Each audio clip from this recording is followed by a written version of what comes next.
The schools may be gone, but the legends live forever. Welcome to the Final Jump Shot Podcast. Here's your host, Marcus Carlton. Well, this is a very special edition, on-location edition of the Final Jump Shot Podcast, and I'm joined now with one of the legendary coaches of Northeast Arkansas in the house that he built, soon to be named Buster Campbell Court. Coach Buster Campbell with me. Coach, I appreciate you taking time to visit with me. It's always good to talk to you and talk about high school basketball. So let's jump right in it, Coach. Recently, you crossed the threshold of 1,000 wins for your career. Congratulations on that. And took a long time to get there, but we're there. 50 years, 1,000 wins. You know, you're in rarefied air now. Yeah, I think there's 7. And I don't know. I mean, this is just what a guy told me that's pretty good with stats. He checked the deal, and he seems to think that Morgan Gillard and I are the only 2 guys that did it with strictly boys teams. Mm-hmm. You know, some of the others coached boys and girls at the same time. And I don't know if there's anybody that's done it at the same school. And I mean, it's been 2 different schools, but it's actually Caraway and, Lake City consolidated in 85. I was at Caraway from 75 to 85, and then they consolidated into Riverside. So, yeah, and that I did the same research, and I found the same thing, that you 2 guys were the only 2 that I could find that had done it exclusively coaching boys teams. So, and so let's back up to the other night when that game happened. What's the first thought in your head when that buzzer went off? Just kind of relief. We started the year, 3 short. We won. We need to win 33 last year, and we won 30, and we lost 4 games by 1 point. So we had a real chance to, could have easily got it last year. And I kind of wanted to just go ahead and get it out of the way, Sure. And the kids. But one of the things that really tickled me about it was the kids on this year's team. They were, when it was over, even before we shook hands or anything, they all came by to me and congratulated me, and that's kind of like getting another paycheck. So it was, they were excited, and that's what it's all about. Those kids, and they were very excited. I was kind of relieved, and it really didn't hit me till we were coming, on the bus ride home, and I thought, man. That's a bunch of ball games. That is. That's a bunch of games, and I'm tickled. But I didn't score a point. I had a lot of good players. That's what got us at 1,000 wins. I had a lot of great players and a lot of good tradition. Caraway had a proud tradition. Riverside's got a proud tradition, and the parents and good supporters. These people have been great, and it was just I was really kind of humbled after I thought about it. Yeah, because I didn't do it. I mean, like I said, those kids and those players and my family. It takes a lot of support to stay somewhere and be somewhere for 50 years. And to get that many wins. Well, and I'm glad you brought up your family too, because the impact of being a coach in itself and the amount of time that you're away from home has a direct impact on the home life. Right. And we kind of handled that different than some folks that they came. I mean, when the girls were little, they got on that bus and raised Cane. Coach Hall would try to straighten them out and say, "Watch me waste my time." So sit down, girls, and be quiet. But they've just always been a part. I didn't miss them that much because they were there with us, and I think that was a big help. My wife's always been very supportive. It's tough being a coach's wife. Absolutely. Sometimes you don't know where to sit in the gym because the opposing fans are going to be on you, and and then the others. I got a good story. My oldest daughter, Christy, we were playing in the Williams Baptist tournament.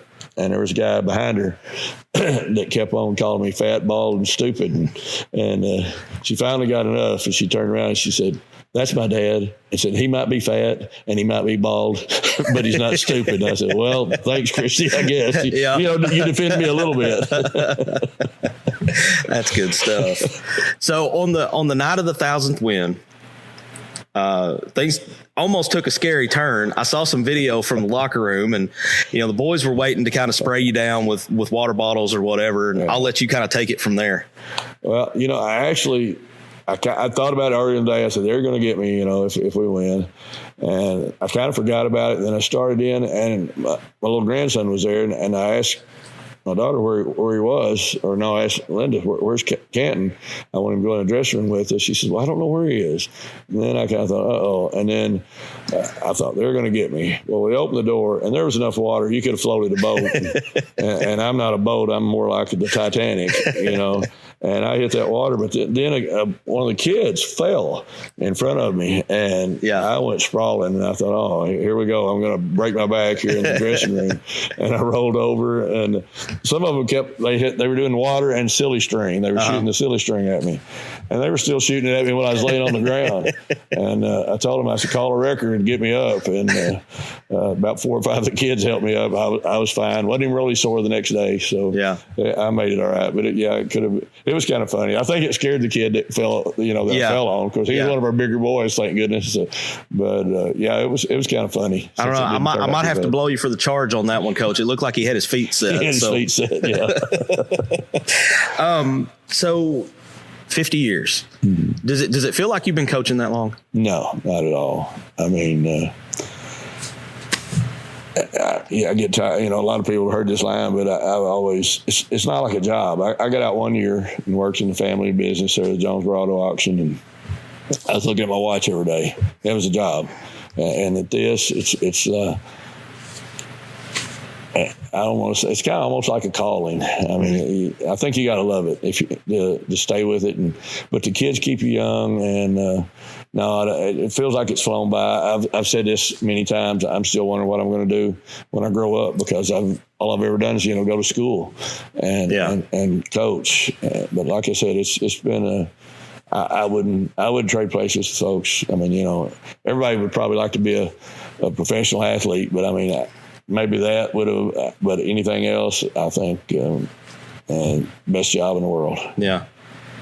What would you say over the 50 years, what's the biggest change in the game that you've seen? Well, the 3-point shot, was a big deal. And the way we played, the way we've always played, the shot clock was not a big deal, but it was because a lot of our opponents use that shot clock a lot. I mean, a lot of my buddies, I used to aggravate them. They'd talk about their defensive, how good they were defensively. I said, no, it's not your defense. You don't ever shoot the ball. That's how you keep those points low. And, I'd aggravate them because we like to play up and down. And, but that's been the 2 biggest changes. The kids, I really feel this with the training they get and the weights and everything that's going on. They're bigger, they're faster, they're stronger.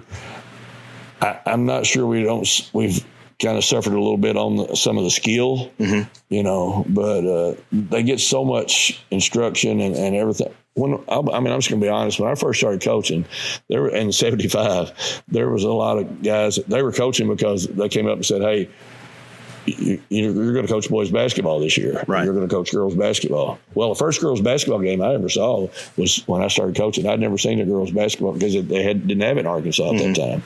And then it was 3-on-3 for 1 or 2 years. But it's there's been a lot of changes. But the kids actually they've got more distractions now. I mean, there's so much other things they can do, and that. But I just think they're bigger, faster, and stronger athletes. But the skills probably changed a little bit, and just toughness level. Used to, you didn't have to get junior high kids in shape because they were always, But now you got to get them in shape starting in the 4th grade because they got those thumbs in shape. Oh yeah. It's my kids do their thumbs are in great shape, but the rest of them is a little iffy. Right. But so you mentioned kind of the kids and changing a few things there. How's the coach player dynamic changed? Well, I'm just old school. I've been old school since I started, and I'm still old school, and probably couldn't coach a lot of other places, but. I think kids still respond to discipline and working hard, and they kind of know it's a little easier being here because, I coach their dads. I've coached their granddads. I have 4 or 5 kids that I coach their grandpa. Coach Hall's always afraid. He says, I can just hear you, Coach, because you're going to get mad one day and you're going to say, hey, son, you can't play defense. Your daddy couldn't play defense, and your grandpa couldn't play defense. So, he keeps me straight. I want to brag on him too. He's been with me 30 years, and I don't think I could have lasted without him. Well, I know I couldn't have. I mean, we fit together, and what he likes to do more, I like less, and so he does certain things, and I do certain things. We're more like co-head coaches almost. 30 years that you've had the same guy by your side. I mean, it's one thing for a coach to be coaching for 50 years and essentially at the same place for 50 years, but to have the same assistant for 30 years, I mean, that's just another element of it that is just almost unheard of now. Well, he says he gets a get out of hell free card for being with me for 30 years. And he says my wife gets one too. So whatever. But it's funny, he got the first award they gave to the assistant coach in Arkansas. Okay, they gave us the number one assistant. I don't know what year it was, but the first year they ever gave the award, and he got it. And the guy, when he called Coach, he said, we were looking through that. When he called Coach Hall, he said, we were looking through the applicants. And when we saw you'd been with Coach Hall with Coach Campbell for 20 years, one of the guys said, we got a winner. Oh, that's good stuff, Coach. All right, let's go down memory lane a little bit. What are some? I've talked to a lot of different people on this podcast, players and coaches, and they all say that the losses stick with them more so than the wins do. What are some wins or losses that might have been 30 years ago that stick with you? Well, we were state runner-up in '89, and had a chance. We were on the free throw line with a minute 10 left, I think, and had a 1-and-1. And we had came from like 20 down. And I really felt like if we ever took the lead, we were going to win it. And we were playing Dermont, and they had some guys that I think they'd voted in 2 or 3 elections. They were not. They didn't look like high school boys, and we missed the front end of 1-and-1. I really felt like we'd made both of those and took the lead. We would probably, finish it off in one. And we missed them, and they come down and hit a shot, and we had to foul. We ended up getting beat 5 or 6. That was a tough loss. We just had a tough loss last year, here in the regionals to ICC. And but yeah, you don't need to get, but you kind of create your own monster. And I've heard coaches say, "Well, I hate the losses more than I like the wins," and you've got to be careful because it's high school. We forget sometimes it's high school basketball. I mean, these kids are want to have fun. They're not going to make it. I mean, the percentage that are even going to get a college scholarship or go on to make a living is just minuscule. And it needs to be fun. But I mean, we all want to win. I mean, as a coach, I think my biggest strength is not in the X's and O's and it's just that I don't like to get beat. Yeah. And I try to instill that in our kids. And sometimes I've been successful in doing that, and sometimes I hadn't. But,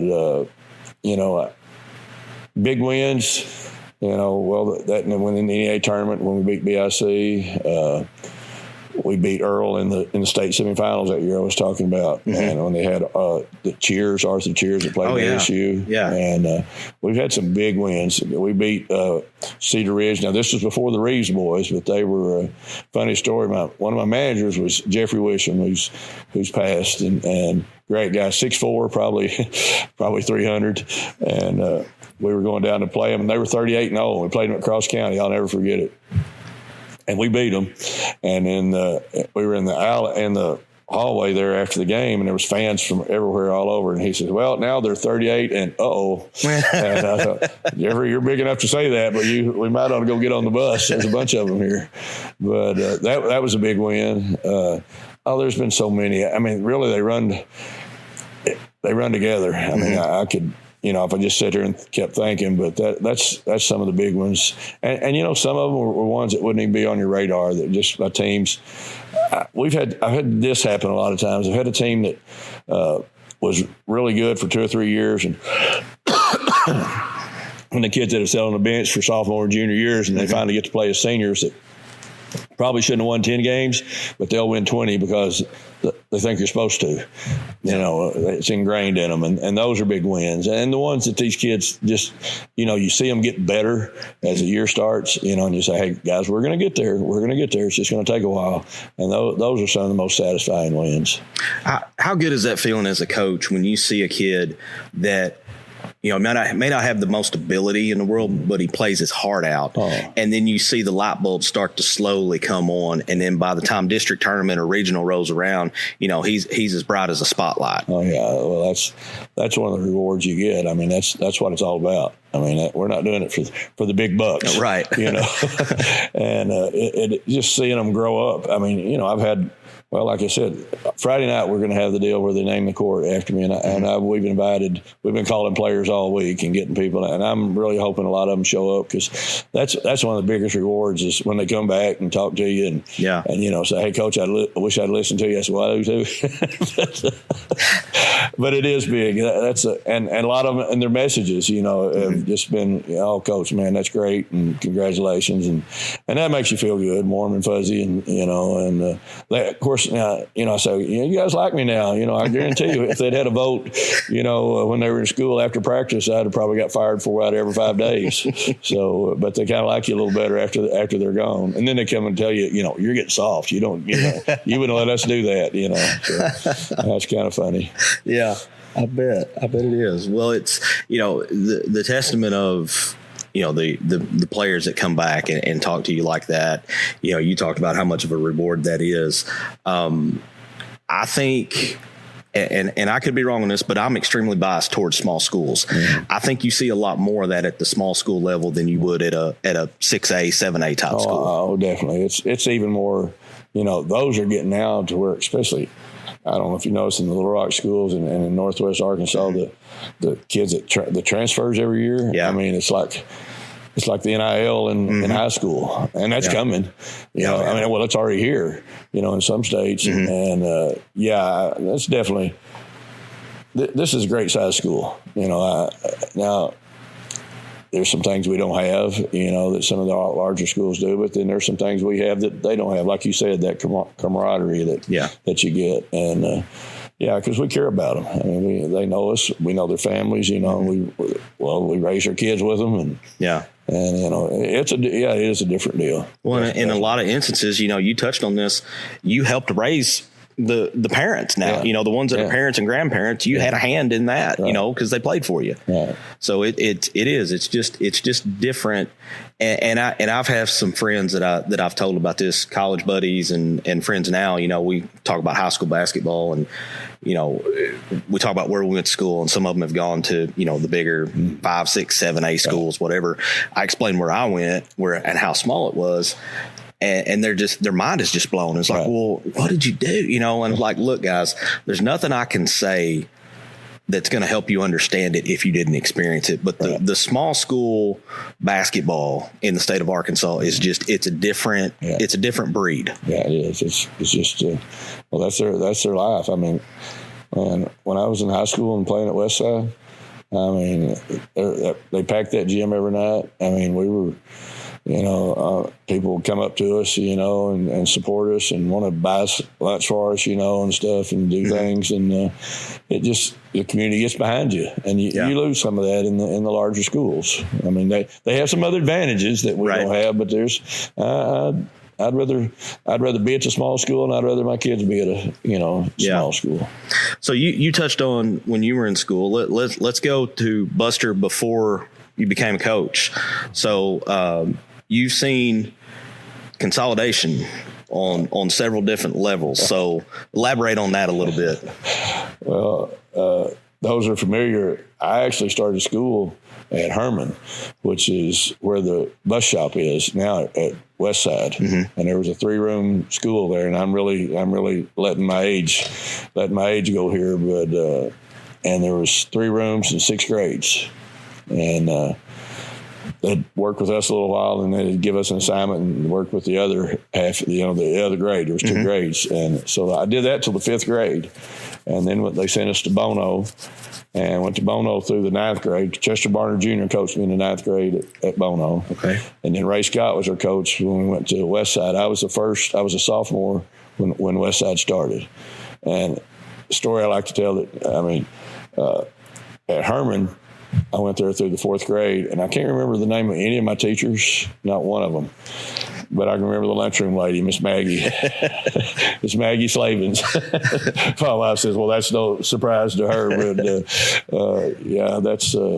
that's where I started, and so I went through the consolidation with Bono, Cash, and Egypt, and that was, as far as the kids, it was smooth. I mean, there was, within 2 weeks we were Westside, and then when I started coaching, it was in 75. I went to Caraway, and then 85. There was all kinds of things going on. I mean, first it was going to be 5 schools. It was going to be Manila and Leechville and Caraway and Lake City, and I'm leaving one out. Monette. How would I leave Monette out? Yeah. Our biggest rival. But they were talking about doing that at Hancock, which is just a curve, I guess, somewhere, and having all 5 schools. And then Manila, they kind of pulled out, and then Leechville and Monette tied the knot. So then Lake City and Caraway, they formed. And really, I thought it should have been a Monette, Caraway, and Lake City at Black Oak. And central location. Everybody keeps their elementaries. And we would have been, at that time, because I was, coaching, had been coaching 10 years, and we thought that'd be about the size school in Nettleton. I mean, we had the same kind of, that would have been the size. We'd been not, at that time, not super big, and but that fell through, and we became Riverside, and we voted. It was going to be the East Side Eagles, red, white, and blue, or the Riverside Rebels, maroon and gray, and it came up with the Riverside Rebels. So let's talk a little bit about your time at Caraway prior to Riverside being formed. I know the background of all those teams, but if somebody wasn't familiar with Caraway, talk a little bit about the rivalries and some of your memories from early on. Well, Gerald Jennings, who was my first superintendent, he's the guy that hired me. I was fresh out of college, and hadn't been assistant anywhere or anything. I don't know that I recommend that to anybody, but I mean, I jumped in the water, and he was great. He's the best boss I've ever had. Just took care of me. I'm sure he got so many complaints that I never even heard about him. He just took care of them. But when he hired me, I actually had to ask I didn't really know how to get to Caraway, and my dad told me, and he said, I remember going to Caraway when they had board sidewalks, and it was a hopping place. It was kind of one of the places to be. They had a movie theater. They had a movie theater there. Had one in Black Oak, and this is the way back. Yeah. And they didn't have that when we moved down there, but it was still quite a bit happening. And we went there in 75, and I remember sitting down talking to Mr. Jennings. He said, now you can lose a lot of them, but said if you can just beat Lake City and Monette a few times, said you can coach here forever. and it was a rival. I mean, it was, but it's funny because Neil Abel was at Monette for some of that time, and he was probably the guy I leaned on and talked to the most and helped me. And like I said, that we were big rivals, but Neil was super to me, just a super good guy. Went on and coached. I think he coached golf at ASU, and you may not remember him, but I remember the name. Yeah, and he was a very good coach, and just he helped me a lot. Took me under his wing. Ronnie Brogdon, he was coaching at Westside then when I got that job, and he helped me a lot. Bill Cossey, and just there was a lot of them that just most of my stuff, nothing's hardly original anymore in basketball. We steal it from somebody. So, right. And I was sure not too proud to call and ask them. So, and it was a great, and it was huge. The rivalries. I mean, it was a big deal. So, Caraway, Lake City, you said they were big rivals. We fast forward now to 85. When Riverside's formed, how did that work with two rival schools having to come together?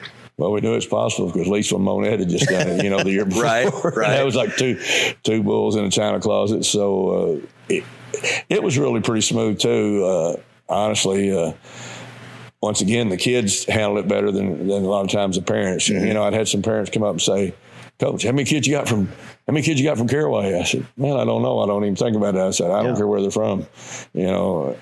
They can be from Goobertown. I don't care where. If they can play, they're going to play. I don't keep a count on who's from Caraway and who's from Lake City." But that went on for a little while. But after a while, it settled down, and there's always going to be some friction, and where it's going to be built, and what you're going to do here and there, but if you think it's for the betterment of the kids, and we've got nice facilities, and but it's like I said, the two I've been through, really three. I don't know that you'd call Herman and Bono a consolidation, but the others, they've actually been pretty smooth. Yeah. And I was, like I said, I did one as a student and the other one as a faculty member, and it's a little touchy sometimes because when you put the two together, you got to most of the time eliminate some positions, and that was kind of touch and go. But I think it was for the betterment of the kids. Coach, talk to me about the NEA and tournament. I looked up did some research on it, and from what I found, it's the second longest running tournament in the country. That's not a state tournament or a regional or something like that. Talk about how important it is to NEA basketball. Well, I think it's the highlight of NEA basketball every year. I remember when I was a kid, coming to the NEA tournament. We and when my kids were growing up, we'd get Christmas. I had 3 daughters, and they'd get new outfits and stuff to wear. We're going to wear this to the NEA tournament. It was just a tradition, and I don't think there's any doubt it's the best high school tournament in the state of Arkansas. You can go anywhere you want to. And when we get to the semifinals and finals, you're not going to play in front of a bigger crowd in a tournament in the state of Arkansas. And people say, people keep like, well, what's wrong with like the NEA tournament's going downhill. It's as strong as ever. If you were there last year in the semifinals and finals, great crowds. And it's a small school tournament. Mm-hmm. And we have some of the large schools, but, there's been a push a few times to make it, bring people in from out of state and this, and we've resisted that and said, hey, it's a small school tournament. It's the NEA tournament. Yeah. And that's the way we want to keep it. I just think I can't imagine NEA Northeast Arkansas basketball without it. Yeah, it's almost like it's not Christmas time if you don't have it. People build their holidays. Some of them take their vacation days, to come out there. So. All 3 years that I got to play in it, I have a Christmas birthday. I'm born the day after Christmas, so I played on my birthday every year.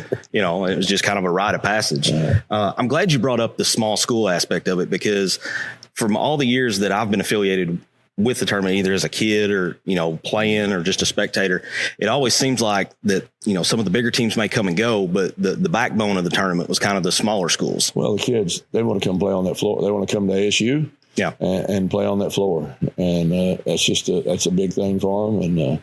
And like you said, that they're still kids just like me.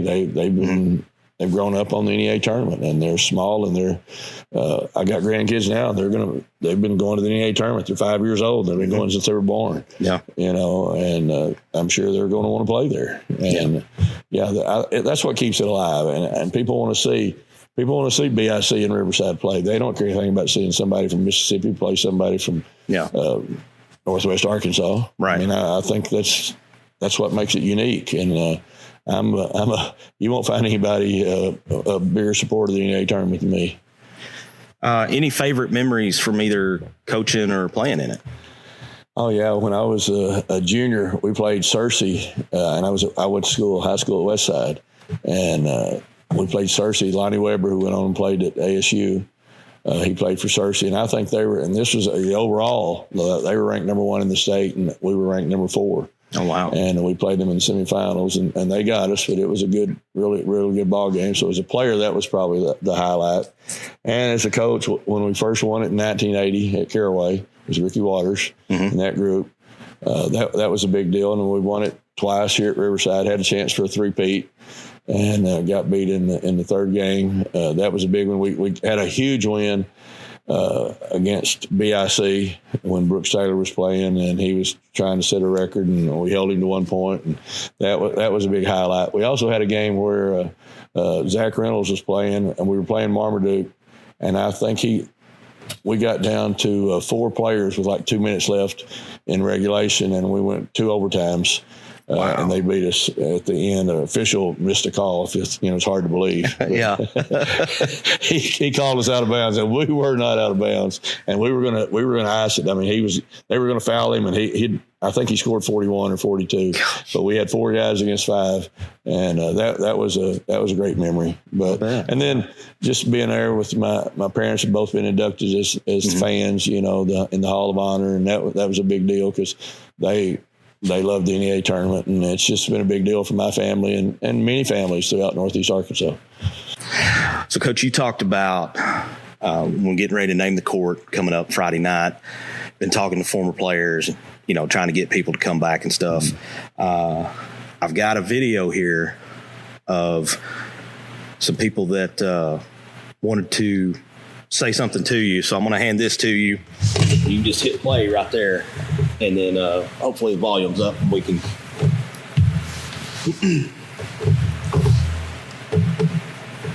Hey, Coach Campbell, I'm here to congratulate you on your 1,000 wins. I'm so proud of you, and it's been an honor for you to be my mentor and coach beside you. And we are so excited for your 1,000 wins. You are a legend. You're up there with Coach K, Pat Summit, and Gino. And Pioneer Nation would like to congratulate you on your 1,000 wins. Hey, Coach. Congratulations on reaching 1,000 wins. What an incredible milestone. And it certainly puts you on a short list that not many can claim to be on. It's also a testament to your commitment over the years to winning and your ability to get your teams to play hard, to never back down, to leave it all on the floor. We knew you expected nothing less, or else we would hear about it. Coach, I am proud to say that I played for you and got to experience some of those wins with you. I hope that you can enjoy this moment, this accomplishment for what it is, and can soak it all in. Very well deserved. What's up, Coach? Congratulations on your 1,000th win. I'm very proud of you, and I know this is a huge milestone that you've been looking forward to for several years now. I can't tell you what kind of mentor you were to me. I mean, I'll never forget, coming into your office junior year and me and you just having a conversation about, being a Bulldog and never settling and never backing down from anything or anyone or any challenge that we may face. And that I still carry that with me today. I mean, I think about that conversation all the time, especially right before I go out there and pitch. But yeah, I'm so proud of you, Coach, and I can't thank you enough for everything you've done for me and my family and the kind of mentor you were to us. So thank you, and congratulations on your 1,000th win. You definitely deserve it, Coach. Coach, congratulations on 1,000 wins. That's mind-boggling, and I'm just excited to get to come to work with you every day. You know how I feel about you. I've been on both sides of it, as a player playing for you and as a coach working with you. And on both sides of it, I feel blessed to be a part of it. You are such a big inspiration for me, and I'm truly honored and blessed to work with you. Coach, again, congratulations on 1,000 wins. Congratulations to Coach Campbell on his 1,000th victory. I've been here 30 years, and I know how hard he's worked, and it is a great accomplishment. I think he's the 7th coach ever in Arkansas to accomplish this feat. It's been a blessing to work with him. It's been a blessing to work with all the great players that we've had over the years that helped to get reach this accomplishment. And it is a tribute to his work ethic. I can honestly say that he comes to work every day and coaches hard every practice, every day. He doesn't miss. He doesn't miss. And when he's here, he is coaching hard, and that rubs off. The kids respond to that, and they work hard. And I think that's one of the reasons that we've had so much success here is our work ethic and how we prepare our games. And Coach Campbell is coaching just as hard now as he did the first year that I came in 1996. And so, once again, congratulations, Coach. Well, Buster, I'm proud to see you get that 1,000th win. I'm glad that there's somebody else in the territory that got one besides me, because a lot of times people think, I don't believe a guy can win 1,000 games in his career. But since you have two, that proves that you can. And one thing you have to do, you have to coach about 50 years, and you have to be good for about 50 years to win 1,000 games. But if you win 1,000 games, you've got to coach 50 years, and they won't let you coach 50 years unless you do a good job. So I'm really proud of you. I remember Buster from when he was playing at Westside. When he was a senior in high school, we played him, and I was coaching at Bay at the time. So I remember Buster from his playing days, and if it was early coaching career at Caraway, and I played him when I was at Bay when he was at Caraway. And then he got to Riverside for 50 years, and I played him off and on, not in the regular season much, but in the NEA tournament and in the regional tournaments. And I always enjoyed playing Buster's team. Not that he was hard to beat, not that he was easy to beat or anything, but he played the same way I did. We just both like to get up and down the floor, and they always were real interesting ball games. And I enjoyed working with him. And then after now that I'm on the NEA tournament executive committee with Buster, and we've actually become better friends in the last 10 or 12 years since I got out of coaching, and by working at 4 or 5 meetings a year during the NEA tournament. And I'm just really proud of him. And he's one of the old school guys, and he plays basketball like we did back in the old days. And I'm certainly proud of him. Thank you a lot, Buster. That was neat. Thank you. Yeah. You did all that? I had a little help with it. Appreciate that. Ryan Fletcher was a big help on helping me get some of these, and then I had. This be where we can. Oh yeah, absolutely. Yeah, absolutely. And then I had your daughter Katie sign off on it before I brought it to you tonight, make sure that it was going to be all right. So. That was neat. That was neat.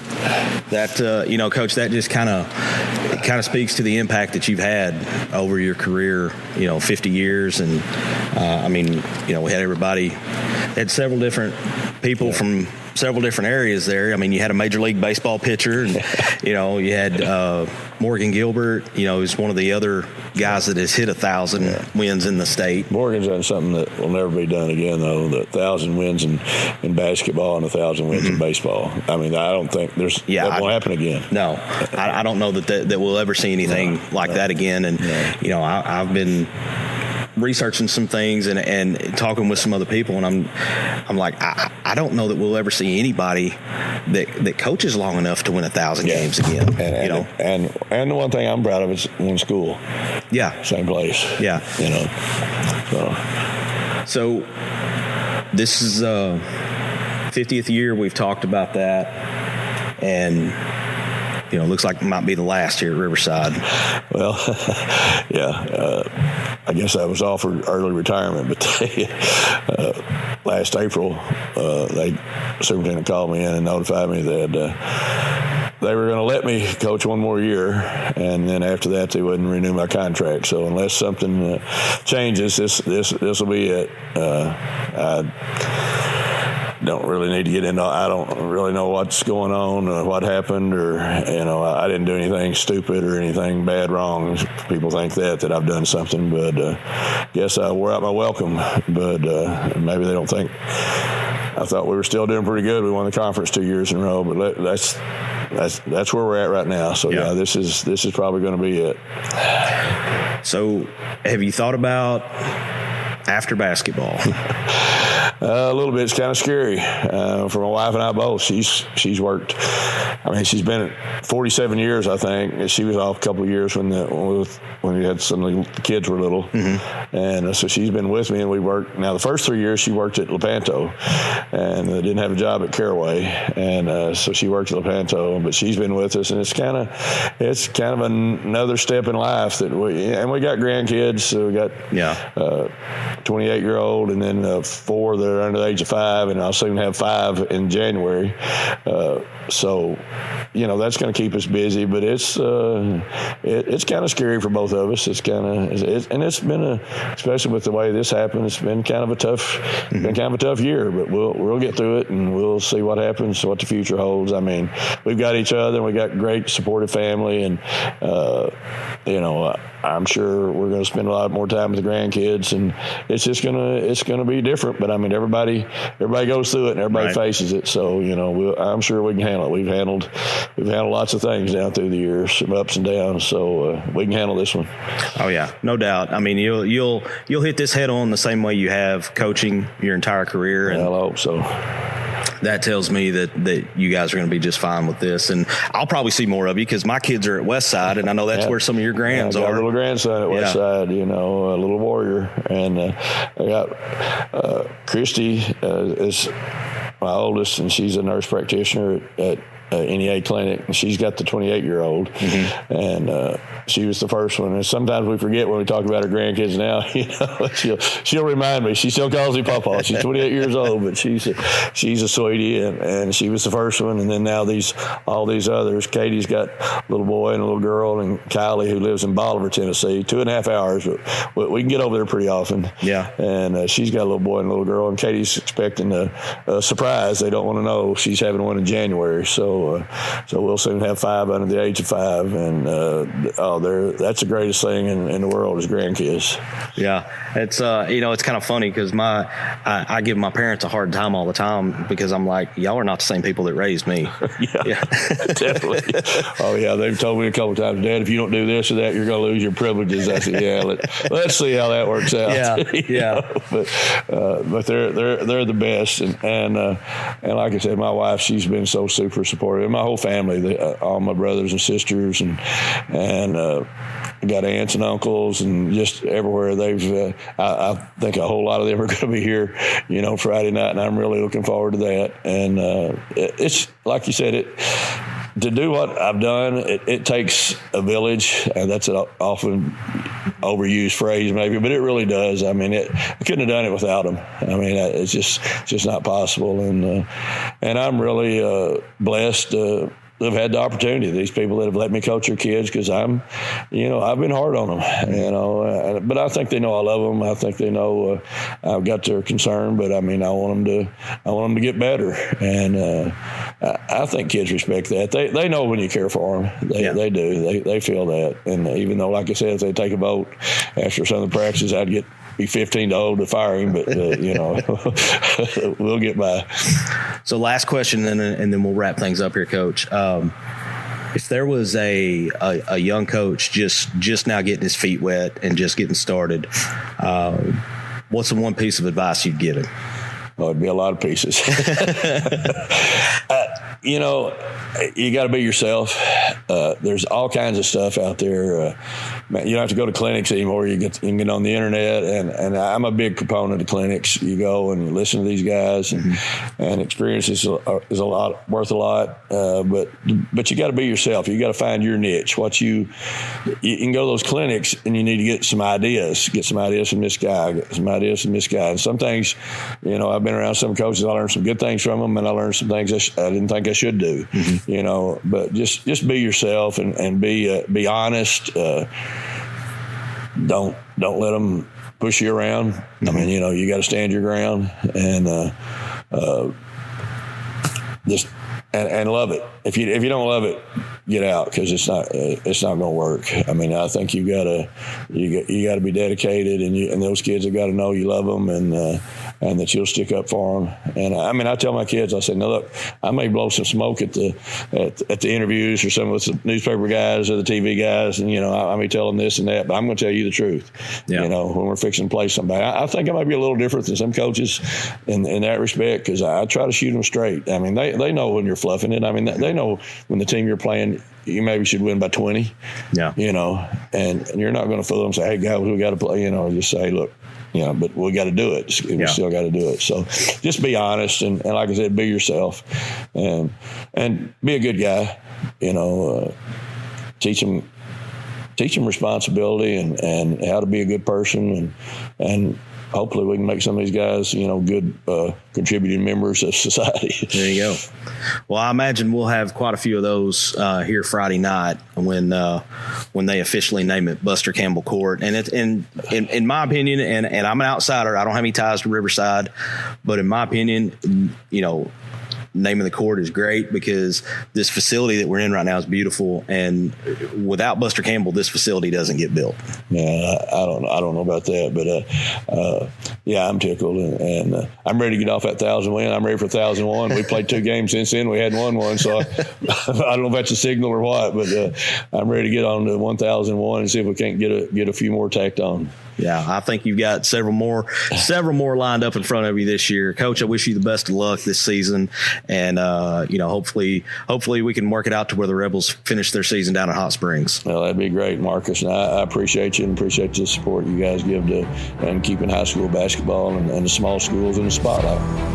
You've been listening to The Final Jump Shot, a Cam Productions podcast. Subscribe to The Final Jump Shot to ensure you never miss an episode.